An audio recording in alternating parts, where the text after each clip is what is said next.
விஜயகாந்த் நினைவிடத்தில் நடிகர் சூர்யா மலர் தூவி அஞ்சலி செலுத்தினார். நினைவிடத்தில் சுமார் 5 நிமிடங்களுக்கு மேல் தரையில் அமர்ந்திருந்த அவர் சமாதியில் கண்ணீர் விட்டு கதறி துடித்தார்.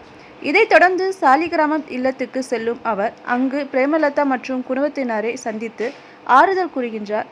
சூர்யாவை தொடர்ந்து நடிகை ஐஸ்வர்யா ராஜேஷ் நினைவிடத்தில் கண்ணீர் அஞ்சலி செலுத்தினார்.